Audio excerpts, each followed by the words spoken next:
أصحابتي وين salaamay see tihiin طبعا waxyaalo badan oo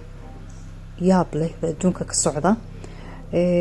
mar walba anagu waan hadalnaa waxaa iraahnaa anaga Soomaali hadaan nahay waxaa la oran jiray hair punt ama the land of the punt ama the puntits cimrigeena inta hadda oo la soo helay waxaan nahay 11,000 sano ka badan anagu weli dhulkeenii la baarin cilmi baaris ugu sameeyay aahaartii la helin anthropology la helin mar walbana waad ogtiin inayna ku yiraahdo the puntits xadaarooyin badan baa ka baxay waxa kamid ahaa kuwa faraacinadaha oo hadhow Masar tagay soo anagu asalka baa nahay hatta waad ogtiin hadda ka hadalnay Hatshepsut iyo doomaheedii markay Masar ka tagtay wasi u socotay ay aaday dhulka the punt oo Soomaaliya ah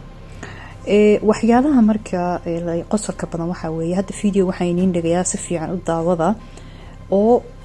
Yementii iyo Sacuudiga iyo طبعا hadda soo gashay waa hor Yementa qaar baa sheegan jiray inay iyagu punt yihiin meeshan waxa laga hadlayaa yaa asalka faraacinada ah ma fahamtay faraacinadu dad soo haajiray way qaxootiya kullu waa la isku raacsan oo maanta khadkii waxa soo galay Sacuudiyiintii baa ka doodaya hadda marka waxaan dhigay wiil Sacuudi oo hadlaya iyo oday Yemeniya oo hadda ka hor ka hadlay kulligood waxay ku leeyihiin dhulka runta ah faraacinada waa annaga weeye waxyaalaha laga doodayna waa punt طبعا maabka hadda ka hor ay soo dhigay the land of the punt waa maab sax ah Afrika waan xukunay jasiiradda Carabtana waxbaan ku lahayn hatta hadda ka hor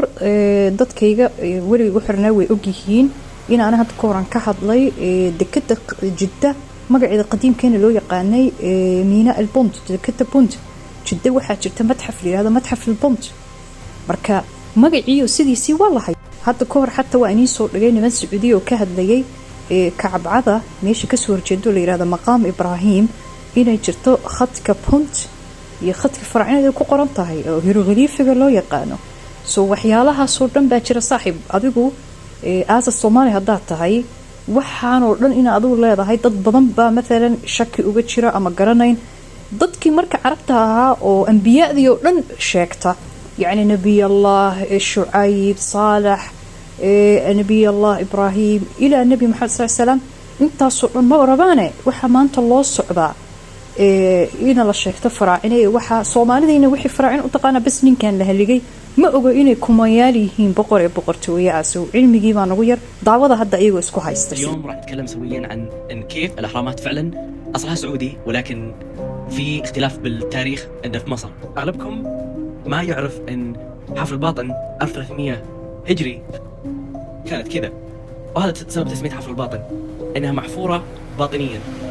وهذه الاهرامات كانت في حفر الباطن لين قرروا المصريين طلعوا ابو الهول وهنا كان لازم اننا نتدخل حلال يا ابن حلال تركنا الاهرامات حفر الباطن تركنا رفض لين اخذ الاهرامات مننا بس ندق خشمه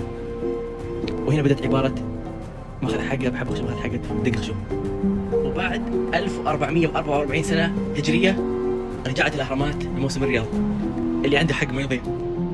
لا يوجد فراعنة في مصر وأنا أتحدى أي مختص بعلم الآثار أو التاريخ أن يعطيني أي من السجلات المصرية أي كلمة تقول أن هناك فراعنة في مصر. هناك أسماء تسمى أسر الملوك الحاكمة في مصر ولكن لا توجد كلمة فرعون. ما الذي يغير؟ يعني هي فقط تسمية يعني لكن عمليا موجود. لا هذا يغير لأنه عندئذ يعني تصبح مسألة خروج موسى وهروبه من فرعون متجها إلى فلسطين تصبح لا معنى لها لا وجود لها. لا يوجد في التاريخ المصري فرعون زعم أنه إله. فراعنة ما يسمى بين قوسين فراعنة مصر هم ملوك مصر وليسوا فراعنة كلهم أو معظمهم أو بعضهم كانوا موحدين ولم يكونوا يعني مدعي ربوبية. وبالتالي علم الآثار المصري الآن أنت أيضا تشكك باستنتاجاته. أنا أتحدى النتائج التي تم التوصل لها ومن لديه يعني رواية تنقض روايتي فليتفضل فليعطني أي مختص أي كلمة. طبعا مصر والعالم بطبيعة الحال يعني. نعم. طبعا علم الآثار في مصر وفي العالم المختص